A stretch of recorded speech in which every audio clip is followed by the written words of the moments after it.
There are plenty of scary as hell things in the world of horror TV. You've got relentless monsters, creepy killers, paranormal activity, and plenty more. Still, all of those pale in comparison to the boot-quaking, gut-wrenching, heartbreaking word cancelled. Whenever you start an epic new series, you want to see it go on for as long as possible so you can get the most out of it. This is particularly true for scary shows, as strong, successful horror series are quite rare to come by. Sadly, dreams like that often don't come true. I'm Sean Verrick for What Culture Horror, and here are 10 horror TV shows that deserved another season. Number 10. The Passage. Vampires! Everyone knows them and everyone loves them. Even the worst of the blood-sucking creatures tend to be successful with critically panned projects. Twilight, still making bank at the box office. That's what makes it so disappointing when a series about the beasties is cut short before it gets a chance to find its footing. This series explored the fictional Project Noah, a secret government experiment that accidentally turned a collection of death row inmates into vampires. Well done, guys. It followed a young girl, Amy, who got dragged into the experiment, and the federal agent, Brad, who became her guardian. It's safe to say The Passage was far from flawless, as the compelling premise was hindered by the relatively weak plot and unbalanced tone. Still, the series had promise, especially in the visuals and the leading performances from Samaya Sidney and Mark Paul Gosselaar. There was a lot to love about it, and another season could have given it a chance to find itself, but sadly, it was cancelled after only one. The show was based on a trilogy of books, meaning there was a wealth of material to be adapted. Still, at least that means you can find some closure if you liked this vampire thriller. Number 9. Scream Queens. Ryan Murphy and Brad Falchuk are the kind of TV creators you either love or hate. They've got a pulpy and vibrant style that somehow manages to work for both their hit musical, Glee, and their anthology horror series, American Horror Story. The infamous horror comedy Scream Queens felt like a bridge between those two, and love it or hate it, it's a shame it didn't get a third season. Scream Queens was a semi-anthology series that followed an all-star cast, including Emma Roberts, Abigail Breslin, Jamie Lee Curtis, and more, as a serial killer hunted them in differing locations.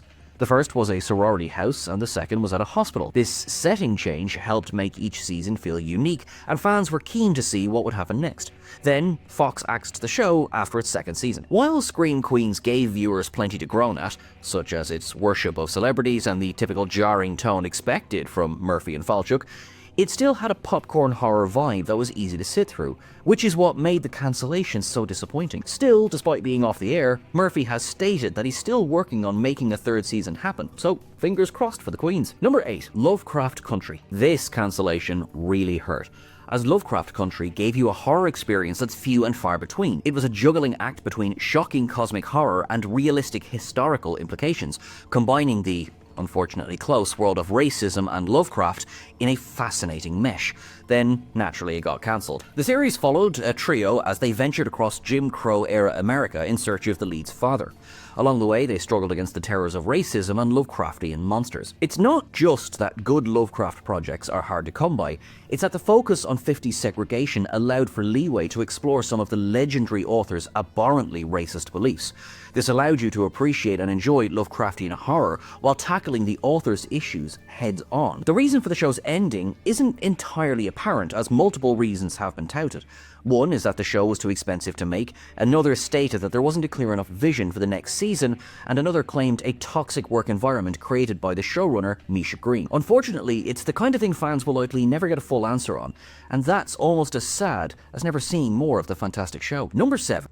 In the Flesh. It's pretty uncommon to stumble across horror on the BBC, as it's a channel that tends to look more towards drama than genre shows. Still, decent ones can be found, such as Inside Number 9, Being Human, 2020's Dracula, and, rather predictably, In the Flesh. Sadly, although this show was great, it didn't get the chance to reach season 3. In the Flesh followed a teenager named Kieran Walker as he attempted to return peacefully to his hometown. Why was that a struggle, you may ask? Well, because Kieran was a zombie taking part in a relocation scheme to re-enter the undead back into everyday life. Now, that's a tough gig. The series began with 3-hour-long episodes, then a traditional 9-episode second season. It was a compelling watch that explored zombies more intimately than the likes of The Walking Dead or World War Z. The story also really geared up on the action, drama, and intrigue, with Season 2 leaving some big questions for the future. Unfortunately, the series got caught up in the BBC budget cuts of 2015 and BBC Three's transition into an online-only service. This timing resulted in the show not being renewed for its much-deserved third installment. Number 6.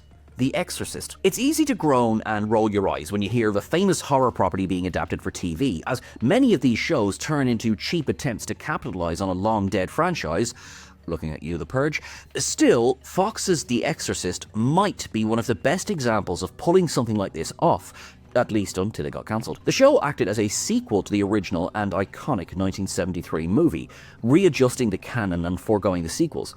It followed a pair of exorcists as they investigated cases of demonic possession, including the hauntings of an unlucky family and a foster home. It certainly didn't have the same X factor as the movie, but this series worked hard to give you pulse-pounding scares, compelling human drama, and a slew of moments that got you sweating. Across its 2 seasons, it showed it had strong writing, acting, and visual effects. Sadly, The Exorcist became part of Fox's cull of shows in 2018, including other victims like The Mick, Lucifer, and Brooklyn Nine-Nine. While the latter two managed to find new homes, The Exorcist was left disappointingly outcasted. Number 5. Invasion. Sometimes the timing of a TV show's release can be a real dampener for its potential success.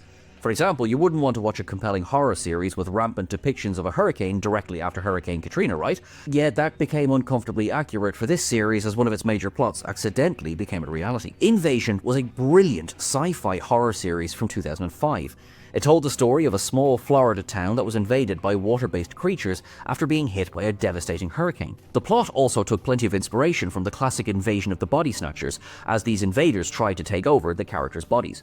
Of course, the show really got off on the wrong foot, as the unlucky link to the real-life tragedy made advertising a challenge and the imagery was difficult for many to handle. It was a massive shame, as the show boasted a career best performance from William Fincher, along with actors like Tyler Labine, Alexis Dezenia, Elizabeth Moss, and a young Evan Peters. The combination of its poor timing and low ratings meant that ABC didn't have much faith in it, and it became another sordid example of a show with so much potential dying before its time. Number 4. Santa Clarita Diet. Making 3 whole seasons of a series is nothing to scoff at, especially when the concept is as odd and bonkers as this one. Still, 3 just wasn't enough, as this Netflix horror comedy is yet another example of a show ending on a painful cliffhanger and not going out on its own terms. The series followed a married couple of real estate agents, played by Drew Barrymore and Timothy Olyphant. Despite having great jobs and living in California, they didn't get to experience marital bliss, as Sheila soon began turning into a zombie. The pair worked to find a cure and survive the consequences. Santa Clarita Diet had a lot going for it, with the biggest highlight being the chemistry between Barrymore and Olyphant.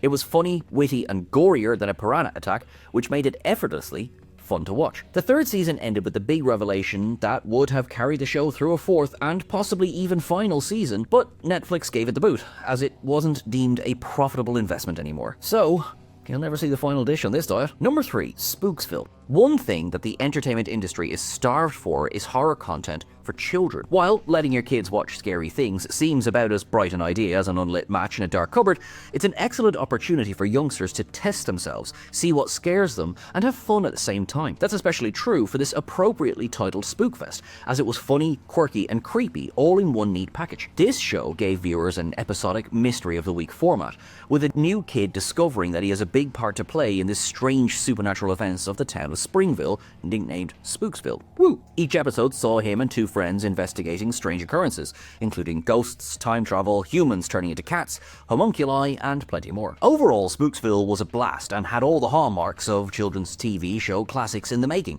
Unfortunately, the series was never renewed after the final episode of Season 1, which of course ended on a massive cliffhanger. After the Hub network transitioned into Discovery Family, it aimed to promote educational shows, which unfortunately left Spooksville dangling in the dark. There's plenty of fan protest for Netflix to renew the show, as it owns the rights, but by now it's probably too little, too late. Number 2. Archive 81. And now, introducing yet another wicked Netflix horror show that got cancelled after 1 season due to budgetary and viewership concerns. Archive 81, come on down! Archive 81 is the most recent addition to this list, meaning the wound is still pretty fresh for many people. It is safe to say the thought of not getting another season of this gnarly series will take some getting used to, as it was a thrilling tale that deserved another installment.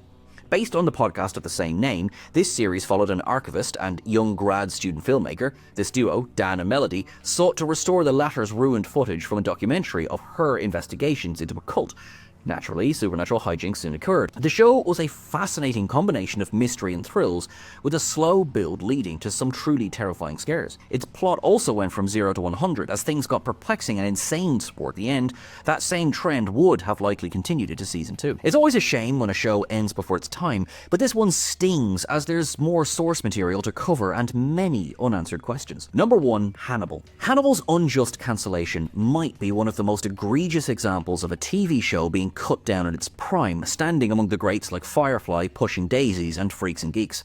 It was a series that easily lived up to its iconic source material and did so with some gory as hell vigor. The series explored the relationship between FBI criminal profiler Will Graham and the cannibalistic psychiatrist Dr. Hannibal Lecter. It took stories from across Thomas Harris's novels, including Red Dragon and Hannibal, and was even set to tackle the infamous Silence of the Lambs down the line. Oh, what a sight that would have been. Viewers were given every kind of horror treat they could have wanted, with an iconic chilling performance from Mads Mikkelsen and the titular role, some compelling mystery, excellent writing and direction, and again some nightmarish gore. The show was ultimately cancelled due to low viewership, and fans have been petitioning for a 4th season ever since. It's not just fans who are thirsty for more Hannibal, as the creator, Brian Fuller, has been pushing for a revival or movie non-stop since it was cut short. Let's hope he gets his wish one day.